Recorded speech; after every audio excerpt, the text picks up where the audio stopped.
కావాల్సిన ఇటుకల ఇవ్వడం ఇవన్నీ కూడా బాగా సహాయం చేస్తారని చెప్తున్నాను. ముందుగా దేవుడు ప్రేరణ అదంతా కూడా మరి ఇల్లు కట్టుకునేటప్పుడు కూడా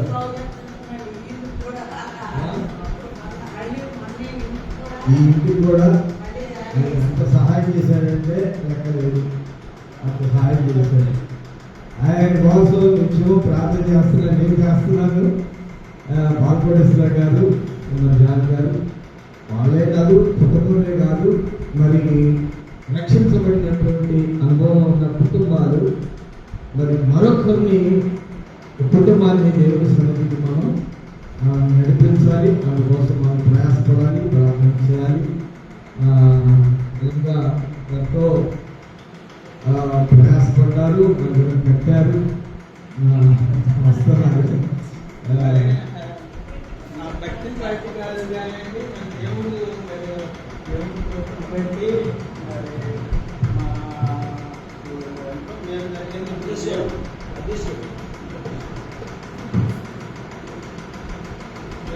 పిల్లలతో సహా అందరూ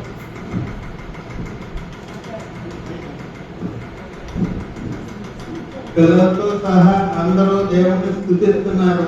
ఎవరు ఎంత మటుకు భక్తులు ఎదుగుతారో అల్లుడితో సహా కూతుళ్ళు మనోహరుడు అందరూ భక్తులు అవ్వాలని పిల్లల్ని కూడా మేము ప్రార్థన చేసుకుంటూ ఉంటాము. మరి దేవుడు అంత మంచి అవకాశం ఇచ్చాడు, పిల్లలతో మరి సంతోషాన్ని ఇచ్చాడు. చాలా మేలు పొందుకున్నామండి. మా ఇంట్లో పెట్టినాక రోజు నేను ఎప్పుడూ రాకుండా ఉండలేదు, వచ్చిపోతాను మందిరానికి. కాకపోతే ఉదయంలో చేర్చుకుని వాక్యానుసారంగా మరి ఎక్కువగా వాక్యాన్ని ప్రేమిస్తూ చూడలేదు, నడవలేదు. నేను ఇక నడవాలని ఆశ, వాక్యానుసారంగా నడవాలని, దేవుని మాట వినాలని నా ఆశలు కలిగి ఉన్నాను.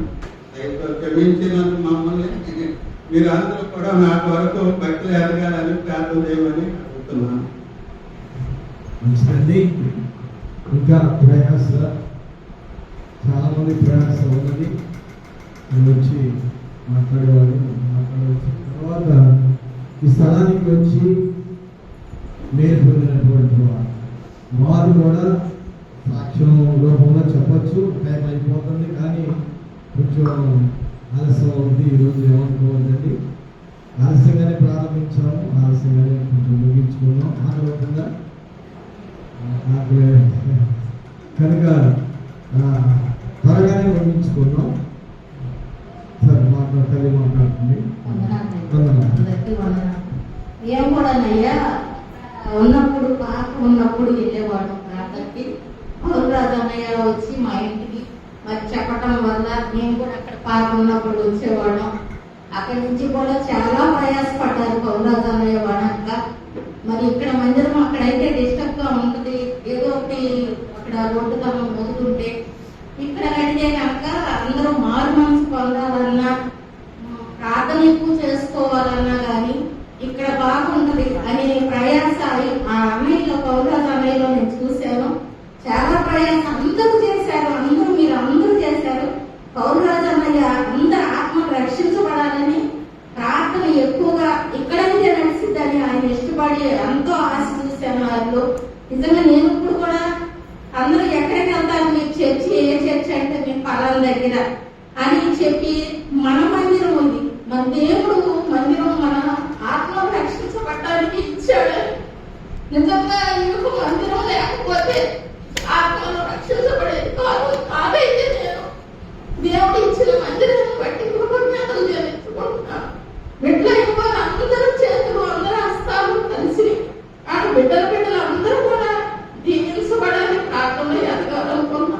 ఆ రోజుల్లో కూడా మా అమ్మ, మా తమ్ముడు చేశారు, కానీ పని అయితే ఇంకా ఏమీ చేయలేదు. కానీ ప్రార్థనకు వచ్చి లేదు అంతే. కానీ నిజంగా ఇక్కడ ప్రార్థన ఎక్కువ చదివింది అనే ఆశ, బిడ్డలైన ఉన్న ఆశని తీర్చాడు దేవుడు. నేను అనుకుంటున్నా ప్రార్థన బాగా జరగాలి, మందిరం అంతా నిండాలని ఆ ఆశ.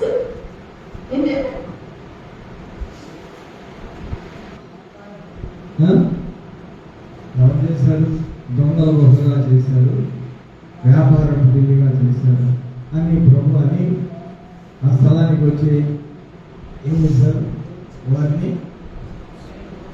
బయటికి పాల్గొలినట్లుగా దేవుని వాక్యం ఉన్నది. కనుక మరి వేయబడిన పునాది మొదట ఉన్న భక్తి ఇప్పుడు పరిశీలన చేసుకుంటే నీకు నీవే సమాధానం చెప్పగలవు. మొదట్లో ఉన్న ఆసక్తి, మొదట్లో ఉన్న భక్తి ఇప్పుడు నువ్వు పరిశీలన చేసుకోండి ఒకసారి. ఆ మొదటి ఆసక్తి ఉందా? పెరిగిందా? తరిగిందా? జవాబు చెప్పండి. జవాబు రాదా? తప్పనిసరిగా జవాబు నీలోనే వస్తుంది. కనుక ప్రతిదానికి అభివృద్ధి ఉంది, కానీ భక్తికి అభివృద్ధి అనేది అది పోరాటం. ఆ పోరాటంలో సంఖ్య విస్తారంగా ఈ దినాల్లో కూడా అనేకులు దేవుని వాక్యాన్ని వినడానికి వస్తున్నారు, కానీ రక్షించబడిన అనుభవం, అందులో స్థిరపడి నిలబడే అనుభవం చాలా తక్కువగా ఉంది.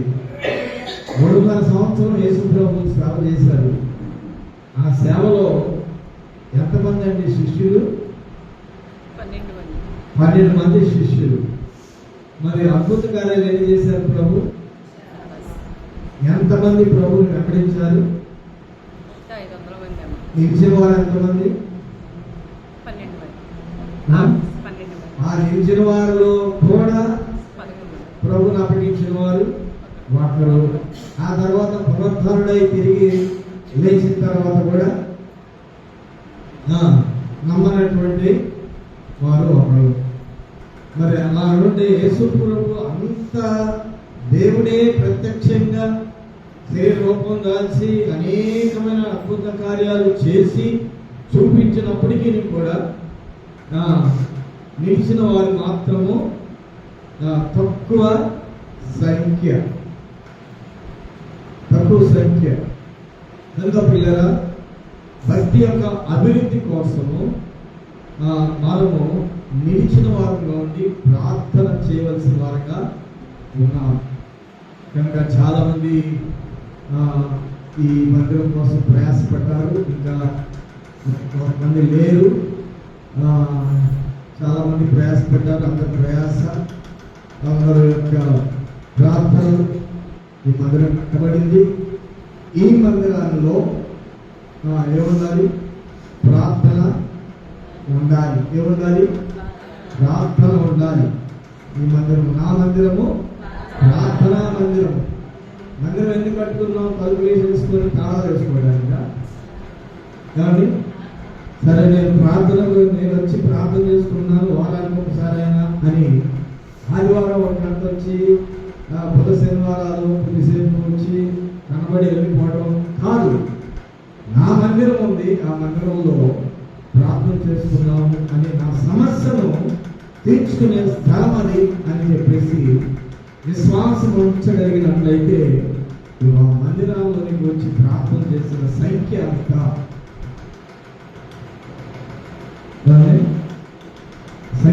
మందిరానికి రావడానికే ఏమైపోయిందండి అంటే ఎక్కడున్నావు? బలహీనమైపోతున్నావు. అది మనం గ్రహించవలసిన వారిగా ఉన్నాం. సరే, ఎవరైనా ఈ స్థలానికి వచ్చి మేలు పొందిన వారు ఇంకా సాక్ష్యం చెప్పాలనుకుంటే వచ్చి సాక్ష్యం చెప్పండి, మీకు అవకాశం ఇస్తున్నాను. ఇంకా ఎవరైనా సాక్ష్యం చెప్పాలనుకుంటే, లేదనుకుంటే వాక్యంలోకి వెళ్ళిపోదాం. పూర్తి వాక్యము ధ్యానం చేసి ముగించేస్తాం.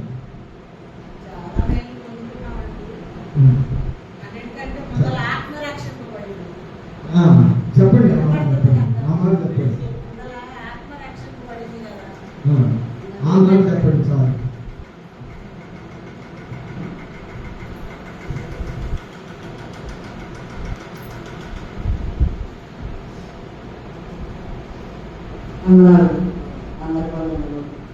మరి నేనంటే దేవుడు మనకి ఈ రీతిలో ఆయుష్ ఇచ్చి ఆరోగ్యం ఇచ్చి అభివాదించి మన కుటుంబాలను క్షేమంగా ఉంచారంటే అదే మనకి గొప్ప మేలు. సమాధానం లేనాడు ఎంతమంది ఉన్నారు లోకంలో, అవయవాలు లేనాడు ఎంతమంది ఉన్నారు. కానీ నేను రోజు దాన్ని బట్టి స్థుతించుకుంటాను. ప్రభా లోకంలో అటు వారిని జాబితాలో ఉంచకుండా మరి రీతిలో ఉంచారు కదా. నిన్ను నిన్ను కలిగి ఉన్న విధానం బట్టి ఈ రీతిలో ఉండగలుగుతున్నాము. లోకంలో ఉంటే అసలు ఎట్లుండేవాళ్ళము అని దాన్ని బట్టి నేను స్థుతించుకుంటా ఉన్నాను. మరి ఈ మందిని కట్టబడ్డాకే శరభాన్ని మార్చేస్తుంది. అయితే ముందర కష్టకాలు ఏమన్నారంటే అక్కడ ఎక్కువ రోజులు మీరు ఉండలేకపోతే రోజు వచ్చి ఇక్కడ మందిరంలో ప్రార్థన చేసుకున్నాము. ఉపవాసం ఉండి ప్రార్థన చేసుకుంటే అక్కడికి వెళ్ళాక కొంచెం తొందరగా మీకు హార్మోన్స్ మంచి ప్రార్థన చేసుకుంటే నేను రోజు ఇద్దరు ఒకసారి రాకపోయినా అంటే పరిచయం లేదు అసలు జరగకపోతే నాకు అప్పుడు. ఎవరికి సమయం కుదిరినప్పుడు అలా వచ్చి మధ్యాహ్నం కానీ రాత్రిపూట కానీ ప్రార్థన చేసుకుని మేము వెళ్ళిపోయేవారు. మేము రోజు కూడా 4 రోజులు ఉంటేనే మాకు దర్శనం వచ్చింది. మరి ఈ మందిరం కట్టబడబట్టే మరి ఇది కూడా ఒక పక్కన ఉండబట్టి మనం ఎంత మొదలుపెట్టుకున్నా మనకి ఏంటి గోళ అనే సమస్య లేదు అసలు. అట్లా ప్రార్థన చేసుకోవడానికి ఒక పక్కకి దేవుడు మనకి ఎంత స్థలాన్ని ఏర్పరిచి మాకైతే అసలు అమ్మాలని ఉద్దేశమే లేదు. ఎందుకంటే పిల్లలు ఉన్నారు, గీతలు, మాకు ఇంటికాడ అవకాశం లేక ఇక్కడ ఉండాలి కదా అని చెప్పి అమ్మాలని అనుకోలేదు. మరి దేవుడు నిర్ణయం అయ్యి ఉంటున్నాడు. మరి మీటింగ్లు జరిగినాయి ఇక్కడ బాగా, చాలా బాగా జరిగినాయి మీటింగ్. మరి ఆ మీటింగ్లోనే దేవుడు నిర్ణయించుకుని స్థలాలు సిద్ధపరచుకున్నారు. నాకైతే తెలియలేదు, మరి ఇచ్చేసాను. అది తెలియదు కాదు. అయితే ఈ మందిరం కట్టేటప్పుడు మరి బయటికి వెళ్ళి ఎవరిని మేము మందిరం కట్టుకుంటున్నాము, మాకు మందిరానికి చందాలు ఇవ్వమని నేను ఎవరిని అడగలేదు. అసలు నాకు తెలిసి అవుతున్నారు ఎవరిని అడిగారు, ఎవరిని అడగల. ఉన్న దాంట్లో కుటుంబాల్లో పిల్లలు ఇప్పుడు నిర్మాణం ఉంది ఆ మందిరానికి కాదు. అయినా సరే ఆమె చేసే సహాయం అంగోడు చేసింది. హిందువులుగా ఉన్నా ఎవరు చేసే సహాయాలు కుటుంబాల్లో ఈ చర్చలో ఉన్నంత వరకు ఆ బిడ్డలు ఒకటే. కానీ బయటికి వెళ్ళి మా మందిరానికి అది కావాలి ఇది కావాలి మరి సహాయం చేయమని ఎవరిని అడగలు అసలు. మరి ప్రార్థనలు బట్టి, మాస్టర్ గారి ప్రార్థనలు బట్టి, అయ్యగారు అమ్మగారి ప్రార్థనలు బట్టి దేవుడు అందరికీ మనసు ఇచ్చి సమకూర్చారు. అయితే మందిరం కట్టబట్టు మొదలు పెట్టిన తర్వాత మా అమ్మాయి అన్నట్టు చోడవరంలో మందిరం మొదలు పెట్టారు, మందిరం కడుతున్నారని అన్నారు. అయితే మందిరంలో మనం ఏమన్నా ఇద్దాం అట్ట అన్నాడంటే మా పెద్దలు ఆయనకి అసలు అప్పటికి ఇష్టం లేదు. మా అమ్మాయి దొంగతనంగా ప్రార్థన చేసుకుంటాం, ఆయన తెలియకుండా ప్రార్థన చేసుకుంటుంది, తెలిసి ప్రార్థన లేదు. అయితే ఆయనకి మనసు వచ్చిందో మన మీద ఇద్దాం అన్నారంట. అంటే ఏమిద్దామంటే ఏదో ఇవ్వండి, మీకు ఏది ఇవ్వాలనిపిస్తే అది ఇవ్వండి అంటే మరి ఆయన అన్నారంట మైక ఇద్దాంలే మందిరంలో, మైక కావాలి కదా మందిరంలో మైక ఇద్దామన్నారు. సరేలేమని అనుకోండి. మందిరం అయిపోయింది, ప్రతిష్ఠ రోజు పెట్టారు. అయితే మందిరం 10వ తారీఖు ప్రతిష్ఠ. మరి ఆ రోజు మైకా కావాలంటే నా దగ్గర డబ్బులు లేదు ఏమనంటున్నారంటే మరి ధైర్యంగా చెప్పి ఇది ఆమెకు లేదు కానీ మాకు లేదు. అదేం ఇస్తానని అంటారు, ఇవ్వమంటారు, డబ్బులు ఇవ్వమంటారు. నేను ఇస్తానని ఆ రోజు ఇస్తానన్నా, నేను ఆ రోజు ఇస్తాను అన్నారు కదా, ఇస్తానన్నా. నాకు మనసు వచ్చినప్పుడు నాకు ఇష్టమైనప్పుడు ఇస్తానని నేను ఇప్పుడు ఎవరో నా దగ్గర డబ్బులు ఇవ్వాలి. సరే బాగా వెళ్ళిపోతాను.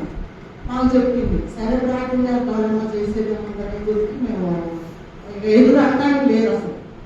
మౌనంగా ఉండిపోయి ప్రార్థన చేస్తున్నాం. ప్రభా ఎవరు అడగలేదు, మరి ఆయన మనసుకి ఆయన ఇస్తానన్నారు, మరి ఇప్పుడు ఏమని అంటున్నారు, మరి ప్రతిష్ఠ రోజు మందిరం కావాలి కదా, మరి ఆ మనసు ఇచ్చే మనసు ఏమని ప్రార్థన చేస్తాను. దేవుడు మరి ఆ ప్రార్థన ఆయనకి ఏం చేశారు. అప్పుడు కాక 4 సంవత్సరాలు నిండిపోయినాం, పిల్లలు అయితే కరెక్ట్గా అక్టోబర్ 2వ తారీఖుకి ఆమె గర్భం కన్సీవ్ అయింది. అసలు ఆయన ఇంకో మందిరం మైక కొనుక్కోమని 4 రోజుల ముందు 5,000 డబ్బులు పంపించేశారు. ఆ దేవుడు ఏ రకంగా మాట్లాడగలవాలో మరి. తర్వాత రంగులు వేపించి వాక్యాలన్నీ రాపించారు. ఇక ఆయనంత ఆనందం వచ్చేసింది, ఎవరు అడిగే పని లేకుండానే గబగబా మరి నా దేవి గారికి తెచ్చుకోమని చెప్పి 5,000 మైదాన్ని డబ్బులు పంపించారు. వాక్యాలు రాబెట్టాలని పెయింటింగ్ పంపించి కలర్ ఇచ్చి మనిషి ఇచ్చి వాక్యాలు పంపించారు. దేవుడు మరి ఎన్నో మేలు. మళ్ళీ పిల్లలు కాకపోయినా మరి మందిరంలోనే జూన్ మాసంలో ప్రతి నెల ప్రార్థనలు చెప్తే మరి ఎంతంత ప్రార్థనలో పోషించినట్టు ఉండేది ఒక రోజైతే ప్రార్థన. మరి ఆ ప్రార్థనలను ఆలకించి వివాహాలు కావాల్సిన బిడ్డలకి చాలా మంది ఈ మందిరంలో ప్రార్థన చేస్తే చూడమాసం చాలా మంది పిల్లలు పుట్టారు. మా ప్రసన్న వివాహం కోసం కూడా మరి దేవుడు తెలుసుకున్న బిడ్డలకు ఇవ్వాలి, మరి అందరికీ ఇవ్వకూడదు కానీ ఆ విషయంలో కూడా నేను ఎంతో ప్రార్థన చేస్తున్నాను. అందరూ మంచి కుటుంబంలో దేవుడు మరి ప్రార్థన ఆపించి బిడ్డలు తీసుకెళ్ళారు. అట్లా మళ్ళీ పిల్లలు లేకపోయినా మళ్ళీ అట్లా ఉపవాసాలు ఉంది, కాసేపు ఇంకా చేసి కాసేపు మందిరంలో చేసుకుంటే మళ్ళీ కొడుకుగా కూడా కొడుకు అన్నట్టు ఎంతంటే ముగ్గురు పిల్లలు మహిమ అది అది అది దేవుడు నా కుటుంబంలో మాత్రం ఈ మందిరం కట్టిన తర్వాత నేను ఎన్నో మేలు పొందుకున్నాను. నేను కూడా ఎంతో ప్రార్థన చేసుకున్నాను. దేవుడు ఆలోచించి బిడ్డలందరూ మార్పు చెందడానికి కూడా పెద్ద ప్రార్థన చేసుకుంటున్నాను. మరి 6 మాసం లేదు అన్ని మేలులు దేవుడు మాకు చేశారు. మౌనంగా ఉండడానికి లేదు, దేవుడు చేసిన మేలు చెప్పాలి కాబట్టి